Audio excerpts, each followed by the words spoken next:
Hello and welcome to Marketing Land Live show number 23. My name is Matt McGee. Today is Friday, August 5th. It's a little bit after 12 noon Eastern Time, 9 a.m. here on the West Coast.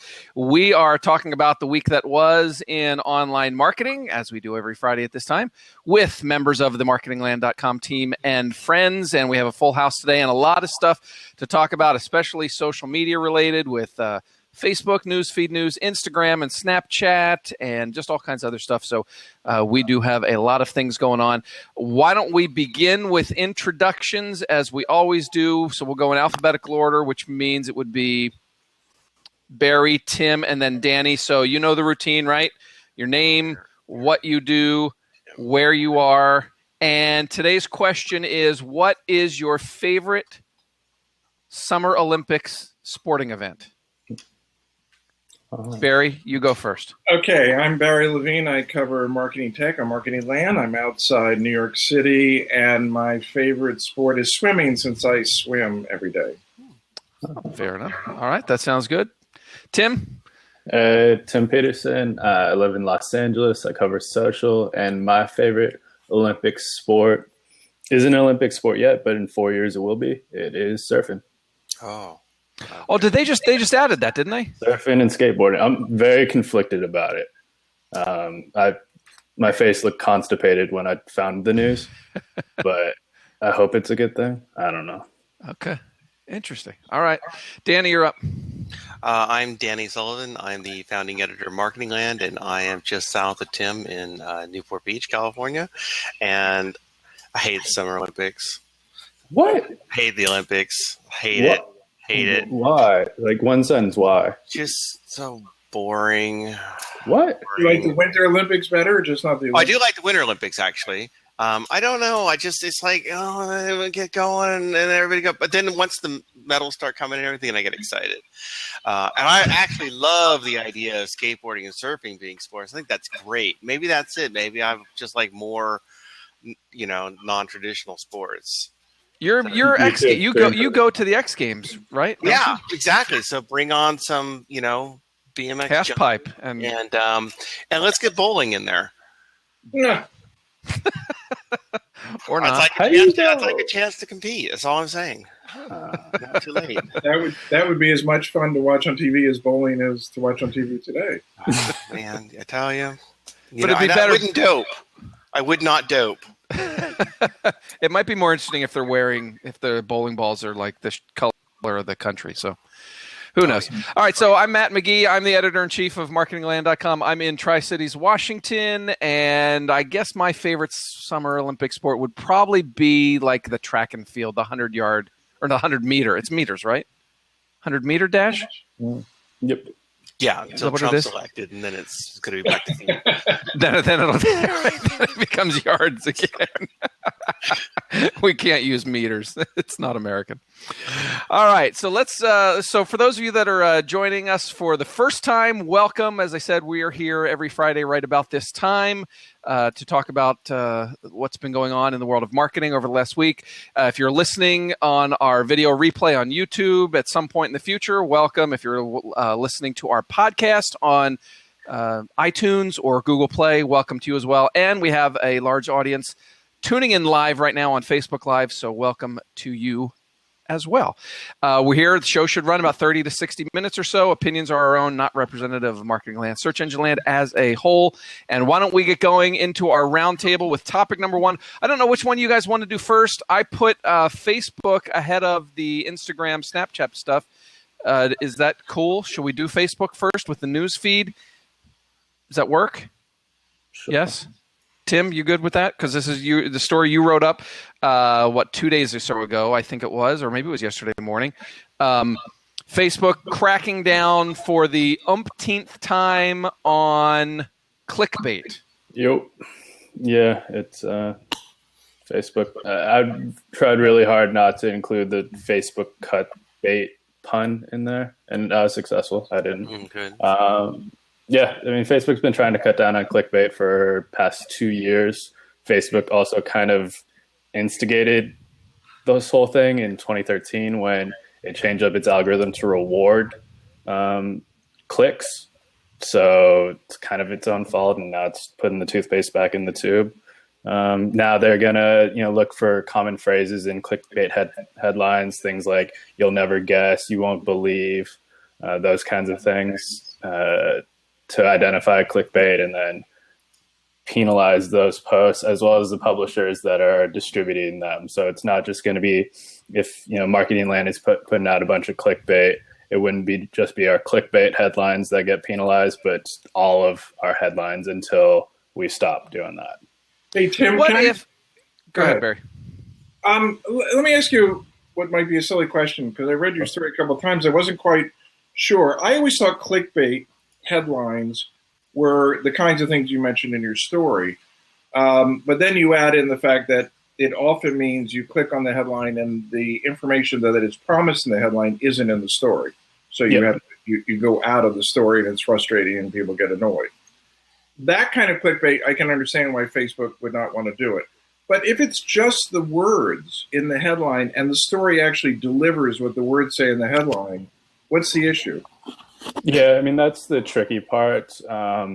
It's not going to be as binary as that, where if the words are found, then automatically Facebook will penalize those posts. But that'll just be another signal that its algorithm uses to identify these clickbait posts. So if there's a post that starts "you'll never believe," but a lot of people are clicking on it, and not only are they clicking on it, but they're spending a lot of time on that article before they go back to Facebook, then Facebook wouldn't penalize that post, because time spent is another thing that Facebook's algorithm takes into account. So if they penalize, if enough time is spent, they don't penalize the post. You mean they don't penalize the poster? Post in future. It's already been to the newsfeed. So yeah, not for everybody though. Oh, not for everybody. Okay. So they don't penalize it a few times. But so the issue is not delivering what the headline says. Yeah, like being misleading, basically just overselling a story. And doing things where, like, originally the way Facebook tried to tackle this is, hey, if we see that people are clicking on this story and immediately jumping back to Facebook, we're going to take that as a signal that the article didn't deliver what the headline on Facebook had promised. And so we're not going to be showing that to as many people because they're feeling like they're getting tricked into something. It's kind of like when you see like a teaser for the local news talking about some salacious story, and then you wait up, and then 11:10 they finally talk about it, and it's just like, oh, that's what I was waiting for. It's basically that. But all the BuzzFeed stories and all those kinds of stories, which are they kind of define clickbait in a way. I mean, they more or less deliver. Yeah, I wouldn't categorize BuzzFeed stories really as clickbait. They're usually almost too honest about, like, the listicles. It's 14. I can't think of any good examples that are kind of family safe. Yeah, I can think of many, but none of them inappropriate. Yeah. So, but they're always like pretty clear, and that's sort of what Facebook is saying that they want. They want the headline to be as obvious about what the story is as possible. There's good and bad to that, because if you're giving the entire story away in the headline, then what's the reason for people to click? So it's going to be a struggle for publishers. But it also depends on how dependent on Facebook for distribution you are. Yeah, this was my, when this came up earlier in the week, that was my kind of concern too. What Barry asked about and what you guys are talking about is that there's this assumption, like you hear the word clickbait and people just assume, oh, it's got to be crap content, but it's not always crap content. Sometimes there's a really good article behind there, and I would hate for really good content that people still engage with in another way to be penalized just because the author or the editor, wrote a "you'll never guess" type style, clickbaity headline. As long as they take into account the other signals and not just, blanket penalize an entire article or publisher based on a headline, I think that's the way that they have to go. Is newsfeed publisher based as well? Are they looking at the site, at the content coming from particular sites, and assigning some kind of like trust score to that? How do you mean? Oh, I can't hear you. How do you? We can. Oh, now you can hear me. Okay. Sorry, go ahead. I'm not sure I understand. Well, I'm trying to understand, like, so do they understand the history of a publication over time? Because I kind of feel like, if I want to do the one-off clickbaity headline because it made sense or it was fun, that would be cool as long as I don't have a history doing that. But if my publication is just like constantly like, you'll never believe what happened now and that sort of stuff, and it's like, well, why don't you go after the publication rather than the particular article? But I can't recall whether they also have sort of a publication score. I thought they did. Yeah, no, that's what I was saying to Barry, that they've been doing this for a while. They just are reiterating that they're doing this, still with the latest change is if they see a publisher is posting a lot of clickbait articles, like 70% of the posts are clickbait, then that other 30% of their posts are going to get penalized as well until Facebook's algorithm determines that they stopped posting so many clickbait headlines, then they'll re-rank them. We really need to name these updates like Google, so this would be like the clickbait update. Although this would be like clickbait update 4. Yeah, I know, but that would be Google. That fits right in. So they are becoming the monster they compete against. And this is just a change that they announced. I mean, I imagine there are plenty of tweaks that they're doing that go for sure. entirely under the radar. Does this benefit like traditional? I don't want to use the word boring, but like New York Times, Wall Street Journal, the organizations that don't ever use clickbait headlines, that sort of stuff. Does this give them greater opportunity for visibility in the news feed, that sort of thing? Maybe, but there's still the issue of last month's algorithm change where it's going to be more about friends and family members sharing page posts versus a page actually sharing the post. And then the fact that Facebook's gone so heavy towards video that link posts in general just aren't doing very well anymore. And so you have a lot of publishers putting out more video posts instead because that's how they're able to maintain and increase their organic reach. Do you think they're going to extend this to video, like a clickbait parallel to a video clip? If the video doesn't deliver?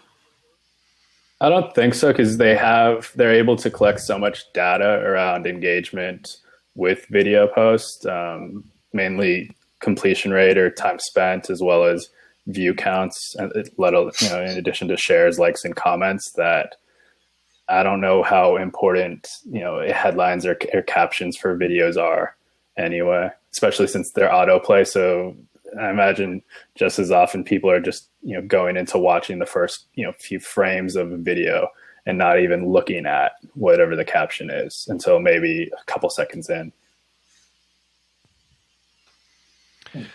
All right. Anything else on Facebook newsfeed and clickbait, or are you ready to move on to topic number 2? Good. All right. Let's move on to topic dose, which is Facebook related as well. Instagram announcing stories, and Tim, another one that you covered this week as well, and a couple sidebar stories too related to that. One this morning where you're talking about how they sort of organize and prioritize the stories. But anyway, the bottom line is Instagram announces stories, which is just about a direct copycat of Snapchat. Yeah, it's like Instagram was like, oh, Snapchat, you have a nice thing there. We're going to take it. I have not played with Instagram stories yet. It is that similar?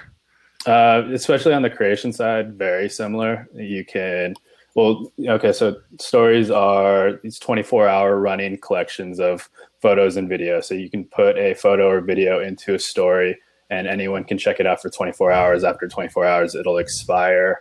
And so as you add them throughout that 24-hour period, people can go and see the most recent, 24-hour collection or thread.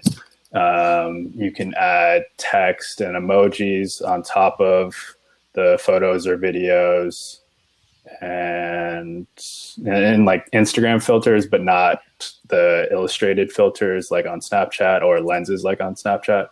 So that's a difference. The biggest differences are actually, in my opinion, on the viewing side of things, where you can pause a story on Instagram. You can rewind a story on Instagram. You can't do that on Snapchat. I haven't figured out whether I think that's a good or bad thing. I think there are pros and cons to both, but I've been having a lot of conversations about this in general this week.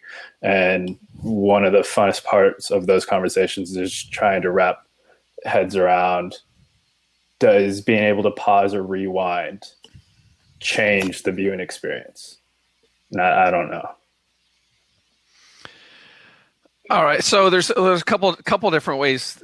We'll deal. There's a couple different kind of subtopics here I wanted to get into, and Kevin Mullet in the comments sort of addressed one of them, so we'll go in that direction. The issue, and so I saw people saying this week, Instagram stories is a Snapchat killer, which I think is just ridiculous to say, because Snapchat has such a huge built-in audience already, and I can't imagine. I mean, sure, there'll be some people that will use both, or might switch over to Instagram. DJ Khaled last night was using Instagram stories, and he's a huge Snap. Done. Yep, exactly. Over. Forget it for Snapchat, right? So he's like a huge Snapchat guy, and so he was using Instagram. But I don't agree with the thing that I saw this week where folks are saying, oh, that's it for Snapchat. Everybody's going to start using Instagram. Yeah, I mean, it's definitely too early to be saying that, but if you're making these stories, naturally you want the most people to see them. People have been on Instagram a lot longer than they have on Snapchat, generally speaking, especially the audience that isn't on Snapchat yet. And so now that for those people, there's less of a reason to use Snapchat. And for people who are on Snapchat, but maybe have had to, start from zero all over again and growing their audiences, whether they're normal people, brands, celebrities and creators, publishers, on Instagram, they don't have to do that. They can kind of just plug and play. And so if it turns out that people are, watching these stories more on Instagram, do you need to be spending as much time on Snapchat, if any, or can you just, because the creative tools on Snapchat are better, just, use Snapchat for that and save those snaps to your camera roll and then put them onto Instagram, where you might have a higher likelihood of people seeing them, especially in light of the fact that it turns out the stories feed is algorithmic as opposed to Snapchat, which is just reverse chronological. So there are different opportunities to get in front of people on Instagram compared to Snapchat. I think a key difference too is that it is really hard to find people, and I think kind of emerge as a brand on Snapchat. There's no follower. You can follow people on the stories, but you can't really go in and here are some people, this is how many people follow them, this is, that sort of thing. And it's been interesting being on a service like that. In some ways, it's kind of liberating, because I'll do stories like, I don't care, like, well, whatever, and you kind of go with it. And Instagram, they're very clever in adding this, because you are leveraging then this whole follower model that you've built up over time. And if you've invented, or you've picked up your 20,000 people because you're a brand, or your 40,000 or whatever, it's like now you've got this new format to engage with them. So it really is like something I'm wondering if Snapchat now is going to fall back and say, hey, we actually need to go back and, for the people who are doing stories, make it easier to find the story developers, find a way to reward the brands that are out there. And it's interesting because I a few years ago, they're like, well, we don't want brands on Snapchat. Yep. We don't, it's not real. It's not natural. I mean, we want them to buy the ads. That's real and natural, but we don't want them on and doing that stuff. And it's like, that's really naive for a company that has a valuation to the degree that they have. They're almost inevitably going to have to bring in many more many more companies where they aren't trying to cut the individual deals and try to get the premium rates, because no one else in the industry does it. It's not like Facebook said, oh, you know what, we could make a couple billion if we just went through and cut special deals for our platform or whatever. So I think this might push Snapchat towards making some changes that way, and maybe perhaps, I don't want to say become more Instagram-like, because I don't think they're going to do that little photo, more photo-oriented, but maybe it will make them more, more with the sort of follower model and finding model. Mm-hmm. One last thing, by the way, it's really weird on Instagram, I think, that So suddenly, like, vertical video comes to Instagram, right? And vertical photos, like Instagram, which was all the square, and then kind of begrudgingly managed to make it possible for you to better share stuff, but still more like horizontally. And so now if you take a snap and you're like, this is cool, I want to take the snap and I want to share it out to, because you can, after you do your 24-hour share, you can also then click and say, I want to share this to my regular feed. And but if you do that, it can't fit it. It just cuts it off the top or bottom however you drop it. So be interesting to see how they do it. But I thought they've done a clever job in integrating it, certainly giving it this primary position at the top of your feed. So yeah, no, I agree with that. I'm not sure I agree on like the Snapchat needs to open up to companies more. Especially because the companies that are on there are really bad at Snapchat. Like Taco Bell is probably the best brand I've seen on Snapchat, and their stories are just so corny. I mean, they're trying, and so like I give them credit for that, and they're like using Snapchat like a normal person would, just a really boring normal. Like if Danny Tanner was using Snapchat.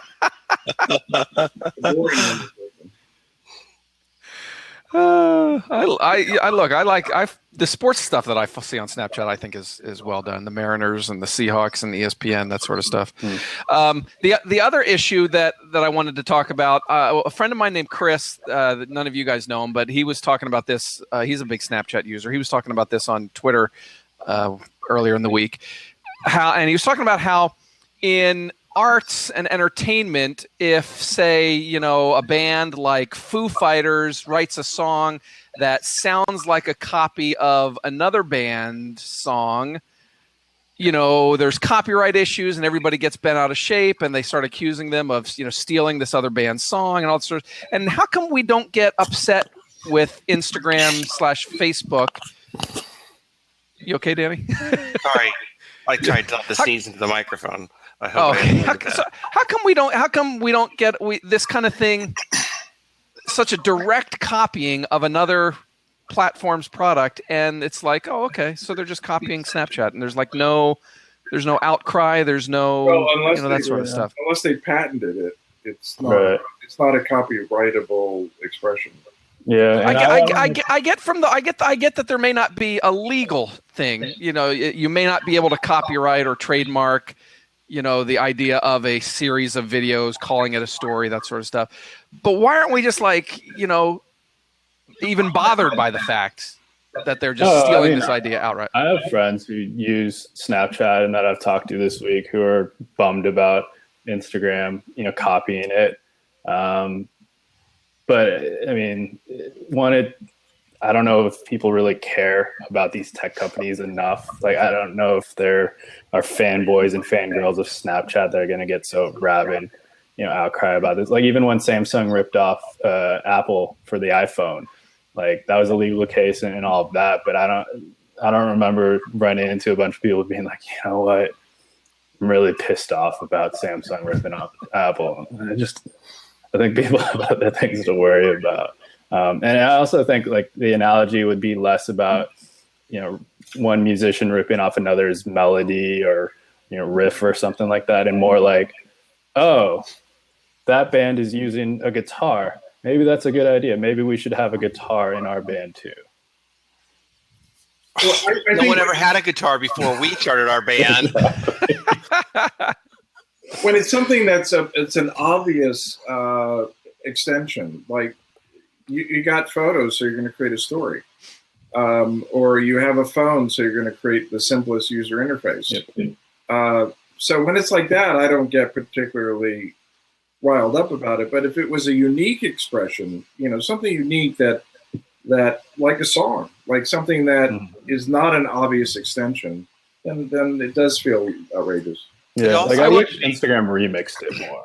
Like I wish it wasn't such a straight copy and that they innovated more. And they have on the viewing experience with the pause and rewind, but on the creation, they didn't bring anything new to the table. If anything, they took some stuff off the table, at least for now. It'd be interesting to go back and look at the copying the tech, or especially in the social space, because then it's not always successful.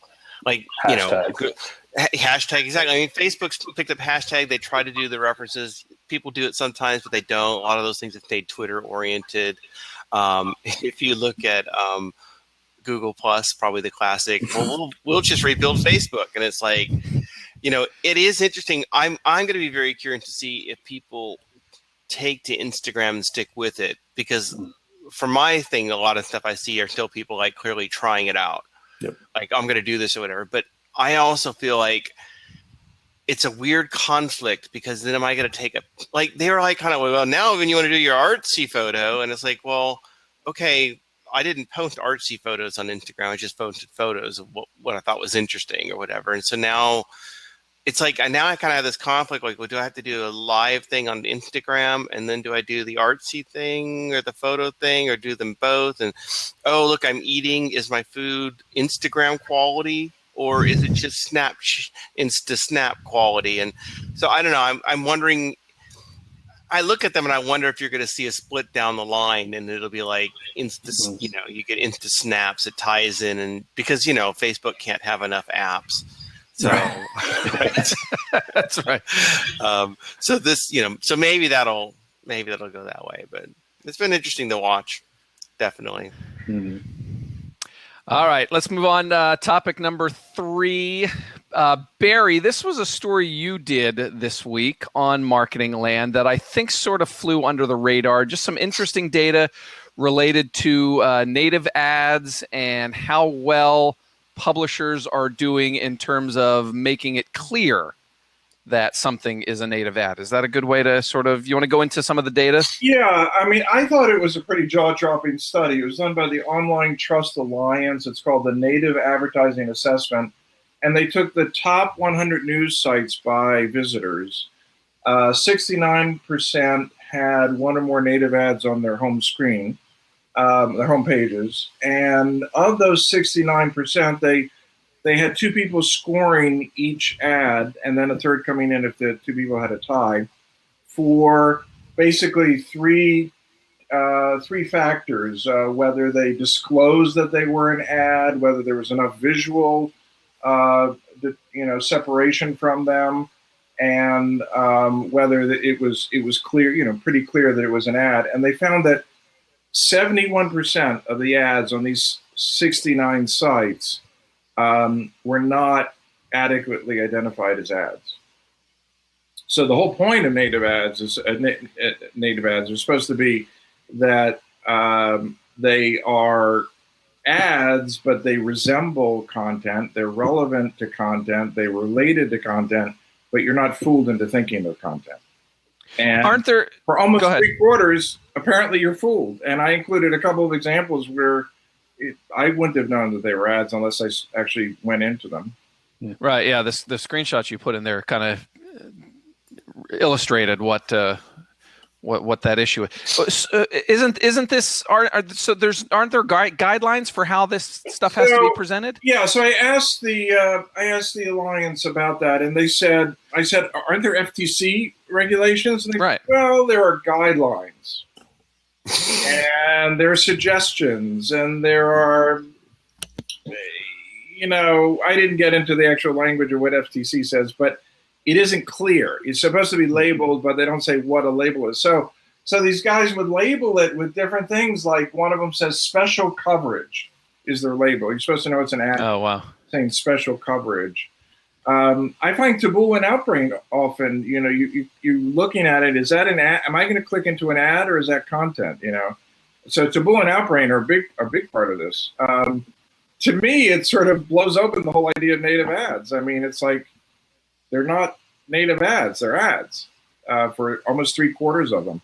So what OTA is going to do? They didn't name the publishers that they consider to be the offenders. They're going to give them 90 days. And in 90 days, they're going to update the report, and then they're going to name names. And they say they're working with the FTC and others to come up with a voluntary code of practice, which I would have thought already existed, but apparently doesn't. But I question how good a voluntary code of practice might be, because, I mean, how do I know that this publisher is abiding by it, and what if they don't? And well, they'll have a little triangle in the corner. Yeah. You'll clearly identify it as a native ad. They'll put the little FTC logo, right, just a little icon with the FTC logo. So showing the whole thing becomes sort of like, if you put the triangle there, it means you're telling people it's ads, whereas your competitors are not. So this could so they are going to take this to the FTC? They say they've presented their findings to the FTC. They went down there a couple weeks ago and showed it to them. They're in discussion with them for what's the next step. They're going to be working with IAB and so on. They say the IAB guidelines clearly don't work for making ads clearly labeled and so on. So I don't know where it's going. I mean, I asked them several times about this, the guy from OTA, and he basically said, we're trying to develop voluntary guidelines. So I guess that's the next step. But right now, it's 3/4 of these 100 top news publishers are running ads that look like content but aren't. I mean, Barry, it's the FCC. It is a very frightening agency. I mean, when you look at like search, for example, they've had these guidelines and they reiterated them that, you have to separate out your ads and you should clearly identify them and have them maybe colors and shading separately from the stuff. And you can see how the search industry and Google have certainly jumped and reacted to make sure that they have complied with those guidelines and that they are fully within it. And, it has just been staggering the amount of action that the FTC has taken when those things have not happened. There's a graphic under you that says sarcasm, right? Yeah. I was just gonna say, I would love a little Snapchat or where I can write sarcasm on the video right here. You're just like, what are you doing? It's like every few months maybe they take action against some influencer thing, but we've had these search guidelines for 15 years. 3 years ago, I was like writing them saying, hey, I'm supposed to write about these guidelines. And as far as I can tell, nobody's doing them. And yet they're not. It was like this weird, sorry to reference it, it's like this weird Trumpian type of thing where I'm like, not only are they not following the guidelines you all laid out, they're telling me that's not even the guidelines, and I can see that these are the guidelines. And then the FTC is like, yeah, okay, after a year, like we've reviewed this all and everything, and here are the guidelines. And it was like, then a couple years after that, they're like, nobody changed anything. They reviewed it, found that they weren't doing the stuff, didn't take any action against anybody, and then didn't change anything. So yeah, they're going to be all over the native stuff. Actually, they might, because maybe they'll care about the native stuff more. Well, native to me is even worse than search, because in search, if I'm searching for, life insurance, okay, so I get some results that are ads, so I might learn something from the ads. But if I'm looking at content that's about life insurance and I've just clicked on something that I thought was impartial editorial content, and it's actually an ad from some company, which I don't realize until I finished it, or not even at all. That's really a high level of deception in my book. Well, and health is even, health and everything. More of an example than life insurance. Oh, so. Seriously. Like we were drinking the other night, and then we were like, are we drinking too much? So we took one of these tests online after I did a search, like, am I drinking too much? And got to the end, and it was like, you answered 5 of these questions positively, so you are in danger and you need to come to this treatment thing. Mm-hmm. And I was like, but there were like 25 questions, and there were only 5. We were kind of iffy on that. Now I got to go in for treatment. But then my wife was like, if it's like at Malibu Treatment Center or whatever, she's like, that's guys, because they've got a nice pool. But I don't know.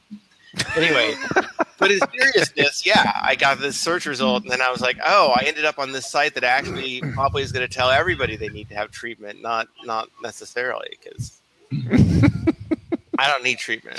I'm all right. Okay, I'm sure you are. What I can remember of taking the test, anyway. Right. Okay. All right, let's move on. We're at about the 35 minute mark. So why don't we wrap up the roundtable? We'll move into the lightning round. This is where we touch really quickly on a couple other news items from the week, and we hold strange pens up in front of our cameras. For those listening on the podcast, Danny Sullivan is doing something very strange with the Google. 35 minutes. See. Oh, you're doing the little 60 minutes. Okay, I got you. Yeah. All right, so let's go to the lightning round. Number 1, Tim, you wrote this week a story on Marketing Land Twitter with these new conversational ads related to their pricing problem. But this is it's sort of, and I think I saw somebody tweet about this. It's kind of clickbaity, isn't it? Like these ads are trying to encourage. I don't know, to try. Well, you go ahead and explain it. What these ads are. So Twitter first announced these ads back in January. Basically, you'll see an ad from some brand saying, "Hey, typically they're like kind of poll style. Which do you like? Do you like coffee in your milk? Yes or no?" And so then you can click a button. A tweet will populate for you saying, "Yes, I love coffee in my milk," and there'll be some hashtag and maybe a photo or a video that the brand wants to put out with the tweet, and then you just send out that tweet kind of on the brand's behalf, basically, and then anyone who follows you will see that tweet, and so it's kind of like extra reach for the brand that if it's a video ad, they are getting for free. If it's a photo, they're getting for free, so long as no one who follows you is retweeting or liking or favoriting your tweet. So it's basically just designed so that Twitter can go back to advertisers and say, "Hey, yeah, you think our ad prices are too high and that we're charging you too much for what you're getting in return, but look, we're going to give you a bunch of extra stuff now too. So if you do some back envelope math, actually our ad prices are less than you thought."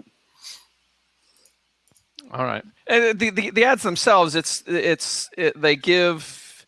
like click this ad if you want some sort of bonus content or something like that, right? They added like an instant unlock feature where if you click the ad to tweet out whatever the brand message is, you can check out like a movie trailer that you could only watch if you do this action. That would be exclusive. So the obvious question is, why is this Twitter unique? I mean, anybody can set up their ads so that you share them and get an incentive.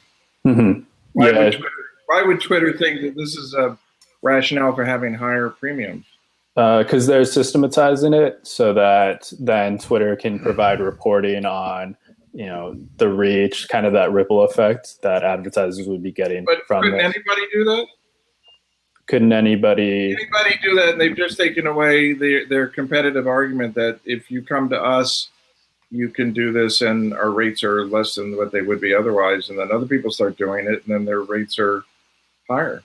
Well, but I mean, there's no way to like design a link that you would put within an ad on Twitter that would automatically populate a tweet for someone to send when they click on that link in the ad. No, I meant somebody other than Twitter. Oh, like on another platform?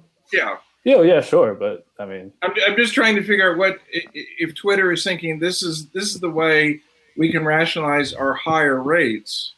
Well, it's only going to be a competitive advantage for a short while if it works. Not necessarily. If Twitter can prove that there is this ripple effect, that an ad on Twitter doesn't only reach the people that it's initially shown to, but that can get this wider audience because people will engage with it. So not only could Twitter be proving that people are willing to engage with their ads, they're willing to share their ads, and that by that sharing, they're able to provide even more scale for advertisers and more cost-effective scale. Yeah, but other social networks could do that. Other networks, any other network could do it for a share too. And you're just saying that they're not there. Then it becomes a contest of how much we can show we share more or something. Yep. All right, topic number 2, lightning round. Danny, you want to tackle this one? This was Google announcing. I'm not even sure that I caught all of the details of this, but that the AMP accelerated mobile pages are now going to be in it. Well, they're now going to be in the main search results. Yes, but they're not there yet. But they're okay. So right now you have the accelerated mobile pages that they rolled out, and they allow so that if you are doing a search and you see news content, there's a little special AMP area. When you click on it, you get these instant fast loading things. In fact, I was telling my wife about this. She goes, "They're not super fast." I'm like, "Yeah, look, click on it." She goes, "Oh, that was fast." So they are super fast because we do AMP with news. So if you search for us as you should for any kind of topic and click on us as you should, then you get to it. So It's been very cool, but it's only really been for news publishers. Anybody could do AMP content, but it was sort of a waste of time in some ways because it wasn't out there in any other way. And now that's changing, so that if you have amplified your website, in the near future, when people do a search, if they see a link out, anywhere in Google, and they click on that link to your site, Google's going to deliver up the super fast AMP content. So your shopping site, your, just an online site of anything, you sell tickets, whatever you are, if you've amplified your content, people will get the very fast loading AMP experience rather than the super fast loading mobile experience that Google told you to do already, rather than the fairly okay regular web experience. You haven't done anything else. So this is going to be desktop search. I know it'll only be mobile search. Just mobile. Yeah. Okay. So eBay, wasn't it eBay a couple weeks ago or a month or so ago that said that they were doing AMP? So eBay, they're a great example because eBay converted all their content to AMP. Great eBay, but who cares? Because nobody could get to it really. But we all saw that as a sign that, and we've been hearing noises that Google was going to do this, and it wasn't that big a surprise. And so, yeah. So the key thing is right now, if you want to test it, you have to go to that special Twitter or Google URL, which is like g.co/ I'm trying to find it. Is it AMP? I think it's in the story. I think so. That didn't work. Well, it's in the story, and we'll share it out. It'll magically happen. But right now, it's only if you go to the special demo site, you can see what it's like, where you'll get the super fast content for whatever link you click on. If you're going into you're doing a regular search on Google and you're on a mobile device, then you still only get AMP in your news content. And again, the priority goes like this.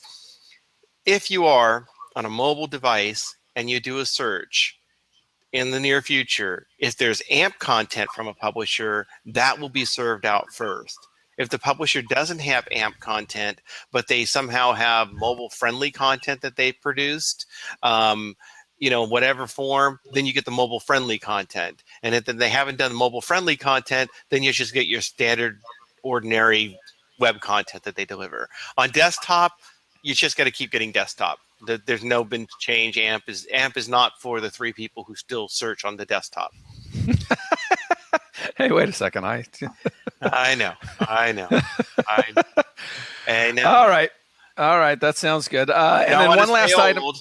But here we are. Because I'd like to see more than one result or 2 results at a time. Yeah, same with me, Barry. Look, Barry, when you do a search on Google on your mobile device, all you need is the 1 or 2 ads that you get shown. You don't need all that other stuff. The ads are fine. Variants are going to need money to build cars. I need a big screen. We need to adapt, Barry. You and me. We're old. We're old. There, we are. Big screen. No, I'm with you. You can't see. I've got 3 screens in front of me. So yeah. But phones. Okay. All right. Last lightning round topic, which was, I think, our most popular story on Marketing Land this week, was the official news that of all these pages or these new layouts that Facebook has been testing for pages, they finally settled on one. Tim, you wrote up the story a month or so ago when they were first start testing it. And what's the news here? That they're not showing the right rail, the ads anymore on these pages? Yeah, I mean, that's the only thing that really has stuck out to me about the new designs. Other than that, it's like, oh, now, we're not having the profile photo overlaid on top of the cover photo and obscuring part of the cover photo. We've changed where the navigation menu is and where the about me boxes are. And there's the call to action button is a little more prominent, I guess. Yeah, I mean, in terms of the main page, they're just making it more like how the pages look on mobile, more similar to them. And on mobile, you don't have any ads on the pages. And I also don't know, I haven't been able to find anyone with any data on how ads on pages perform. The right rail ads, they're not probably not much very money for Facebook anyways, because they cost so much less for advertisers to buy than the newsfeed ads. And Facebook hasn't really been giving them much, if any, attention for a couple of years because they're only on desktop. Right. All right, so those pages are pretty much all about rolled. I think when they told us yesterday was just about 100% rolled out. So there you go. All right, that's all. That's all I have on our lightning round. We should start wrapping things up. So what is coming up? Barry, you had some couple stories that you're going to be working on, but you're off next week. I am, and I'm going to get them done before I go. Oh, there we go. So they will publish next week while you are one of them will vacationing. publish next week. One should get up today. All right. You want to tell us what they are? Yeah, one is on cars as marketing targets. Since I've done some stories recently about cars being changing content on digital bulletin boards.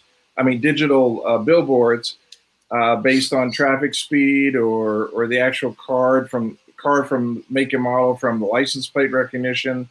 I'm looking at whether cars, which are our most popular mobile device next to our phone, are going to become essentially like our phone, with behavioral profiles and targeted for marketing and ads, and talk to a lot of people. It's quite interesting.